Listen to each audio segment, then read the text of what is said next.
अनि आज हामी चाहिँ वेस्ट वाटर म्यानेजमेन्ट भन्ने सानो डेमोन्स्ट्रेसन लिएको छौँ। यस डेमोन्स्ट्रेसनमा चाहिँ तपाईँले देख्न सक्नुहुन्छ पानीको व्यवस्थापना चाहिँ कसरी गर्ने भन्ने कुरा हो क्या। अनि जस्तै त्यो कोट हामी छ नि त वाटर इज लाइफ भनेर हामीले भन्छौँ होइन। वाटर इज लाइफ भनेर चाहिँ कसरी अब हामीले आफ्नो लाइफमा चाहिँ भइरहेको डेली वेस्टेजहरूबाट कसरी युटिलाइज गर्न सकिन्छ त भन्ने कुरा हो क्या। अनि अब कोही पाहुनाहरू आउनुहुन्छ जानुहुन्छ होइन, हामी आफै पाहुना भएर अर्कोमा जान्छौँ अनि आफू नि अरू पाहुनाहरूलाई सर्भ गर्छौँ। सर्भ गर्ने बेला हामीले जस्तो इक्जाम्पल हेर्दा एउटा सानो ग्लासमा चाहिँ ग्लासको पानीमा चाहिँ पुरै पानी भरेर दिएको हुन्छ क्या उहाँहरूलाई। अनि त्यो पानी चाहिँ उहाँहरूले कहिले सक्नुहुन्न क्या, कहिले कम्प्लिट गर्दैन क्या। अनि त्यो भन्दा नि एउटा वेस्ट हो नि।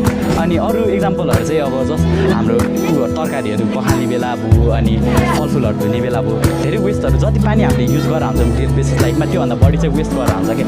त्यही वेस्ट गरेको पानीलाई चाहिँ कसरी युटिलाइज गर्न सक्छौँ त भनेर चाहिँ यो कन्सेप्ट ल्याएको चाहिँ हो क्या हामीले। अनि यही कन्सेप्टलाई चाहिँ वेस्ट वाटर म्यानेजमेन्ट भनेर दिएको। अब तपाईँले यो डेमोन्स्ट्रेसनमा क्लियरली देख्न सक्नुहुन्छ। पहिला यहाँ चाहिँ हाम्रो अपार्टमेन्टहरू छ, हाउसहरू छ होइन। अनि त्यसै गरी यहाँ फ्याक्ट्रिजहरू, इन्डस्ट्रिजहरू, यो इन्डस्ट्रिजहरूबाट आएको ड्रेनेज सिवेजहरूबाट जुनमा बायोलोजिकल कन्टामिनेन्टहरू हुन्छ, डटहरू हुन्छ, त्यसलाई चाहिँ पहिला हामीले यो कन्टेनरमा एउटा फिक्स गरेको छौँ। यहाँबाट सब पानीहरू जुन फोहोर पानीहरू छ रिलेटेड यो फ्याक्ट्रीसँग रिलेटेड भयो होइन, त्यो पानीहरूलाई चाहिँ कन्टेनरमा राखेको छौँ। यो कन्टेनरमा चाहिँ मोटर पनि फिक्स भएको छ। त्यही मोटरले गर्दा चाहिँ हामीले यहाँ प्युरिफाइङ च्याम्बरबाट यहाँ डिफ्रेन्ट लेयरहरू छ, जस्तै अब बिग रकहरूको, स्मल रकहरूको, अनि त्यसै गरी यो बालुवाहरूको र कटनहरूको लेयरहरू छ।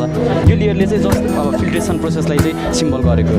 घरमा भएको जुन फिल्टर हुन्छ नि त्यसमा नि यो स्यान्ड प्रोसेसहरू हुन्छ क्या। त्यही स्यान्ड प्रोसेसलाई चाहिँ हामीले यो छुट्टै लेयरमा चाहिँ कसरी देखाउन सकिन्छ भने चाहिँ यो नयाँ कन्सेप्टहरू डेभलप गर्न सकिन्छ।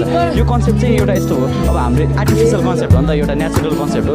यो नेचुरल कन्सेप्टमा चाहिँ हल्का ढिला भयो नि, तर यसको इफिसियन्ट चाहिँ अरू मात्राभन्दा बढी नै हुन्छ क्या। अनि यो फिल्टर भइसकेको पानीहरू चाहिँ यो च्याम्बरमा गइसकेपछि देख्दा त यो पानी चाहिँ सफा हुन्छ, तर यसमा चाहिँ जम्सहरू, ब्याक्टेरियाहरूको मात्रा बढी हुनसक्छ। त्यही जम्स र ब्याक्टेरिया फ्री गर्नलाई चाहिँ हामीले ट्याब्लेटहरू युज गर्छ, विभिन्न क्लोरिन डाइअक्साइडहरू अनि आयोडिन, पोटासहरू युज गरेर चाहिँ त्यो पानीलाई चाहिँ अब खान मिल्ने बनाउन सक्छौँ। ती पानीलाई हामीले यो ट्याङ्कमा गर्ने स्टोर गरेर पछिको लागि फर्दर युटिलाइजेसन नि हुन्छ। अनि त्यही पानीलाई चाहिँ हामीले यहाँ अर्को कन्सेप्ट चाहिँ हजुरको ड्रिप इरिगेसनलाई देखाएको छ। ड्रिप इरिगेसन भनेको चाहिँ रियलमा अब थोपा सिँचाइ भन्छ है। थोपा सिँचाइले चाहिँ के गर्छ भने चाहिँ यो हाम्रो नेपालकै कन्टेक्स्टमा लार्ज इन्डस्ट्रीमा चाहिँ लार्ज स्केलमा गर्न खोज्यो भने चाहिँ ठुलो उखु खेतीहरू गर्नु पऱ्यो होइन।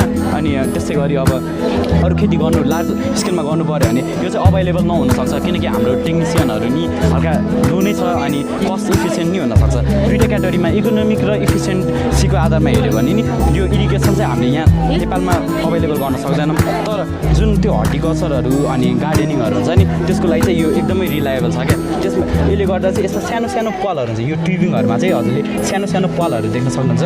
त्यो सानो सानो पालले चाहिँ कति सेकेन्डपछि कति प्रेसरमा चाहिँ पानी फाल्ने हो भन्ने कुरा चाहिँ गर्छ। अनि अब प्रेसर चाहिँ कन्ट्रोल गर्नु पऱ्यो। प्रेसर कन्ट्रोलको लागि चाहिँ हाम्रो यहाँ इमिटरहरू नि हुन्छ क्या।